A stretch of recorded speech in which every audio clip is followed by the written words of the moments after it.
up guys, Murgaman4 here, and all too soon a new season of Doctor Who has come and gone. I found it to be a largely fun, if somewhat bumpy ride, lots to like but not without its issues, and now that we've reached the end, there comes the age-old question of, did it stick the landing? Look, I'm not going to beat around the bush here.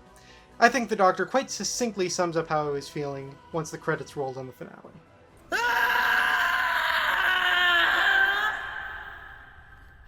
Yeah, safe to say, I'm not a fan. The thing is, unlike series past, Russell T Davies decided to tackle a bunch of different story threads at once. So, unlike series past, this particular finale doesn't just have to form a satisfying conclusion to one arc, but several.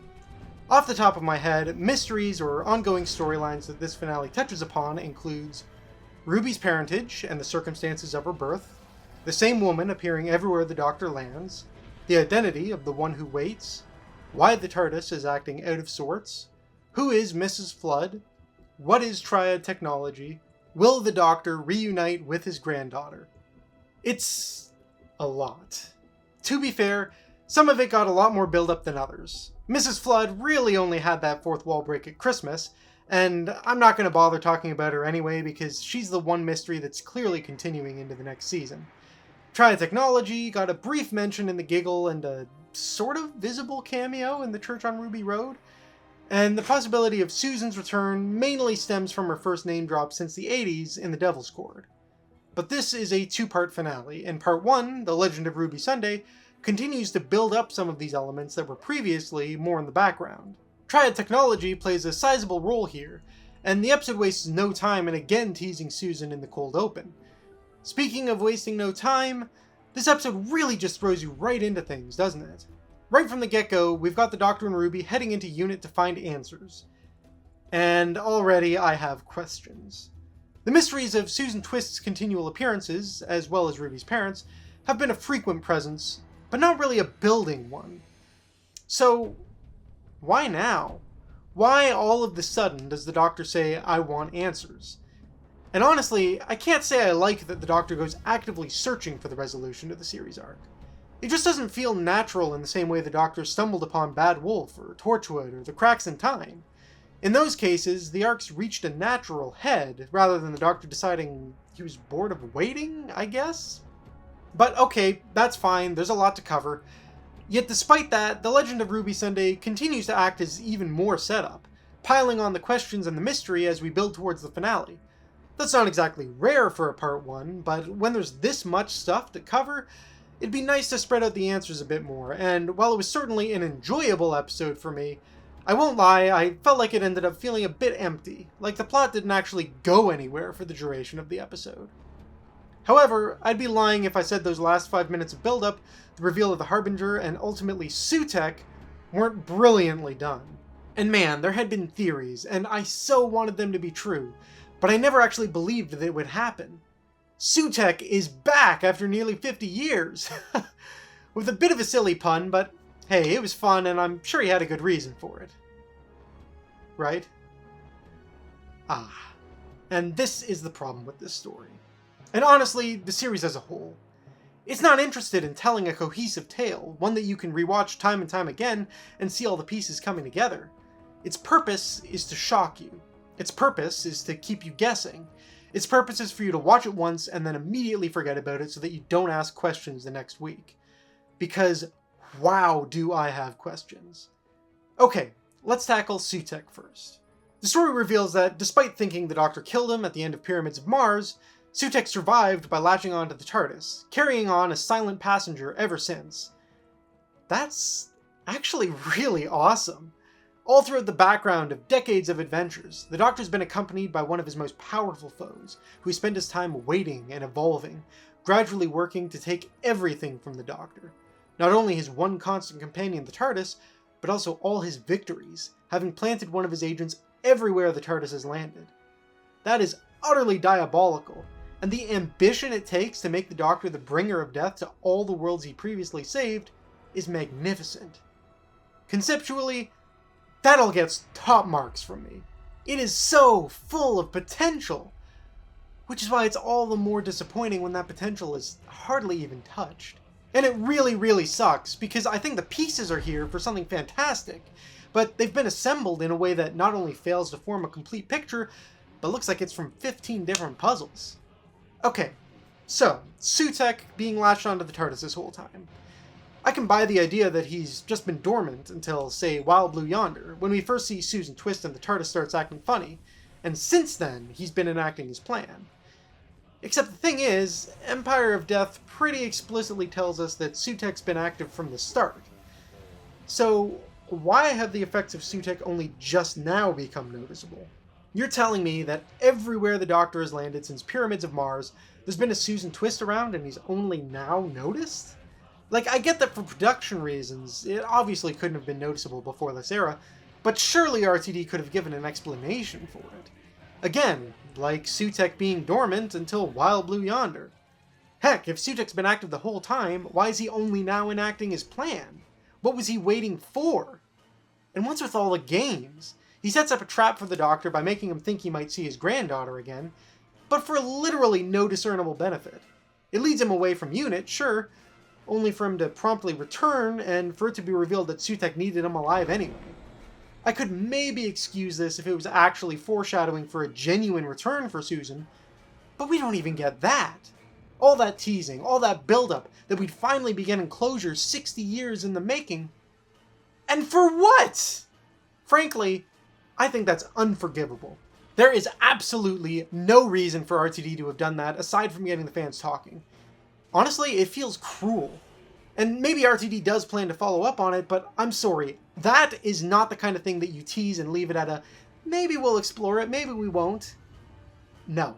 That's something that if you're not going to follow through with it in the short term, you have to make it clear it'll happen in the long term. And the fact that it serves absolutely zero story purpose is just a further slap in the face. Especially when it ties in so perfectly with Ruby's arc. I have no clue what went on in RTD's head to make him think that this was acceptable. Okay, sorry, tangent, but I had to talk about it. Getting back on track, let's also talk about the TARDIS, because I think the whole idea that an enemy of the Doctor's has been working in the background to turn the TARDIS against him is incredible. I mean, just look at the ending of The Legend of Ruby Sunday. The sheer chills it gives to turn an object that previously meant hope and safety into dread and terror. So I couldn't wait to see how RTD would play with this concept. How he would have the Doctor defeat Sutekh without access to the TARDIS, and not only that, giving Sutekh full access to the TARDIS. And it turns out, he just gives the Doctor another TARDIS and just has Sutekh sit on top of the real one the whole time doing nothing. Oh. Yeah. Not gonna lie, I am so pissed at how wasted an opportunity this was. I know that the TARDIS isn't always the most reliable anyway, but how cool would it have been to have the TARDIS resisting the Doctor throughout the season? Maybe even the Doctor needing the TARDIS to save the day, and it just refuses to cooperate. And how about the Doctor actually having to try to get the TARDIS back on his side, rather than just blow a bloody whistle? It's just way too easy. The Doctor doesn't really have to try, things just fall into place for him. Which is all the more frustrating when the stakes are so high. Literally, we start Empire of Death with the death of everything. Which kind of sucks, because then you immediately know everything will be reversed without any consequences, but, well, I was expecting that from RTD anyway. But there could at least be some form of consequences. Some sort of challenge to overcome. It would at least soften the blow of the whole let's undo everything that happened resolution. I'm not saying that RTD should have left the whole universe dead, though I'm not gonna lie, I'd admire the hell out of him if he had. But come on, at least let some of the death stick. Kill someone that we care about permanently, because right now, I really have no reason to care when anything bad happens to our characters. I expected it when RTD was announced as coming back, but I hoped he had changed, and I'm immensely disappointed to see that he hasn't. Don't tell this kind of story if you don't have the balls to do anything with it. And yeah, it really just makes Sutekh seem so weak, which is a bizarre thing to say about a character that we've literally seen wipe out the entire universe, but he's making nonsensical decisions. He's defeated by the Doctor putting him on a leash, and sure, it's intelligent rope, whatever, but how did they even get it on him when he can do this? And not only that, the god of death itself keeps alive the one man who could possibly stop him because he can't peek under a hood? Because he's scared of a random, ordinary woman for no reason? I mean, come on, is that really the best you could do? And that brings us to the culmination of the main series arc, that of Ruby's secret history. And here's the thing, I like the answer. I like that Ruby and her mom are completely ordinary people, and that ultimately her story is a wholly human one. It's what I wanted all along. I just think it's a real shame that the rest of the season wasn't telling that story. Because now, we're left with a million questions. How and why could Ruby make it snow? Why did time change at the church? How come the time window was acting all funny around the mother? Why did the mother strike a huge pose when pointing to a sign to name her daughter, something utterly baffling in and of itself, when both the sign and the lamppost it was on didn't even exist in the first place? See, the thing is, this is not a mystery with a twist. This is a mystery that lies to the audience by existing in the first place. There is no mystery, so why did RTD waste all that time this season building up to it? You know, the whole message of it was important because we made it important is a message with value, but you've got to be very careful about how you tell it. Most notably, allowing your viewers to be the ones who made it important, rather than telling them it's important. We didn't make Ruby's mother to be something more than she did, Russell. You did. There's no fun in a mystery where the answer is impossible to guess. It's just...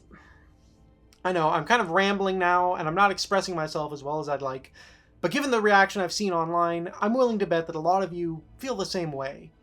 And now, how am I supposed to engage and become invested with any of the storylines going forward? Why should I care if it turns out anything we're told might just be there for the sake of creating discussion, rather than to tell a story? If the clues of the mystery can be straight up lies instead of genuine pieces that all come together to form a cohesive whole. That's the crux of it. Thanks to this finale, I just don't trust RTD anymore. That doesn't mean I can't enjoy future episodes, but, well, I think he's killed any interest I have in any overarching stories going forward. I just don't trust him to deliver on it. Honestly, it's so frustrating that there was so much going on this season. Especially with a reduced episode count and shorter runtime than we've had for years, it really could have done with a stronger focus on just one thing. Heck, it could have done with a stronger focus on Ruby as a character. Because the thing is, as it stands, the majority of interesting things that Ruby got to do this season revolved around the mystery of her mother. The mystery that wasn't a mystery. Imagine how much stronger a character she'd be. How much stronger a relationship she'd have with the Doctor if we'd dispensed with the theory bait and just spent some quiet moments in their company. Kept Ruby's desire to discover her history a purely human desire, not an intergalactic mystery. Why did RTD feel the need to transform what could have been a great character arc into a terrible plot arc? Okay, that's all the major stuff out of the way. I've still got some other stuff I want to touch upon, but don't have a ton to talk about, so I'll just go through them here. Apologies for the more scatterbrained nature of this bit. Firstly, Mel. I'm not really sure why she was here, to be honest. Like, she's had a significant role in 3 whole episodes now, and I still feel like she was fairly disposable in all of them. Don't get me wrong, I've enjoyed having Bonnie Langford back, but I feel like she's been severely underutilized. Maybe that wouldn't be the case if we didn't have runtime taken up by characters like Rose, whose presence here is laughably pointless, but I don't know, it just seems odd to me. I also want to comment that while I'm not a fan of how the memory TARDIS was used in the plot, it's an absolutely gorgeous design, and I'm really glad we've gotten to see more of it in Tales of the TARDIS. But it really does make Sutekh taking control of the real TARDIS so much less effective. There's a couple of brief references to 73 Yards, and I thought, yes, they're actually going to explain that ending.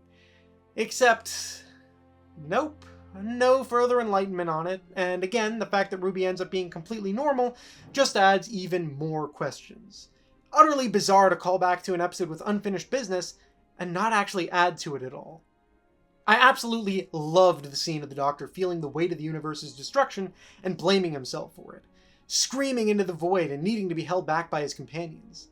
Utterly gorgeous, and I wish more of the episode had been like this, really digging into that drama. I can just about accept the bringing death to death thing, except wouldn't Sutekh have to actively be using his powers for it to work? Let's just accept that the Doctor can get him into the vortex, but unless Sutekh chooses to bring death, surely nothing would happen. He really ought to have been tricked somehow, with Sutekh thinking he's doing one thing, while the Doctor's altered it to make him do another. I don't know, it's just another thing that makes Sutekh seem like an utterly useless villain. Which sucks because of both how great he was in his original appearance and how powerful he was built up to here. And another thing, I ought to mention his redesign. I actually think it's pretty cool, and while at first I was resistant about completely abandoning Sutekh's original look, I have to admit, that didn't end up bothering me at all. What did bother me was the implication that Sutekh was far more powerful in this form, only to be defeated in such a lame way, because despite being less physically imposing, he was actually far more threatening just sitting on a chair in Pyramids of Mars than he was at any point in Empire of Death. I'm also not exactly sure why Ruby leaves the Doctor. Okay, that's not entirely true. I get that she wants to explore this new life she's found with her birth parents, but what does confuse me is that she's seemingly fine to travel with the Doctor while having a relationship with her birth mother, but suddenly when her birth father comes into the mix, it has to be goodbye. I don't really understand what the difference is there, and why the Doctor and Ruby were treating it as fairly final when they even say that they'll see each other again. It feels like the scene is trying to force emotion that isn't there. Honestly, I feel that way with a lot of this season. It makes me think that RTD is trying to replicate the success of his first era without being willing to put in the time or effort to make it work. It's still good, it just comes across as rather hollow and surface level to me. And yeah, I think that sums up this season. Good, but hollow. But it really sucks it had to end like this. Frankly, it's been a long time since Doctor Who has left me feeling this disappointed and deflated. I'll still be watching, of course, but I think it's going to be hard to drum up the same levels of excitement while RTD is still at the helm. Because after a full season, I'm still not convinced he does have anything new to offer. Anyway, my final score for The Legend of Ruby Sunday and Empire of Death is going to be a 6 out of 10.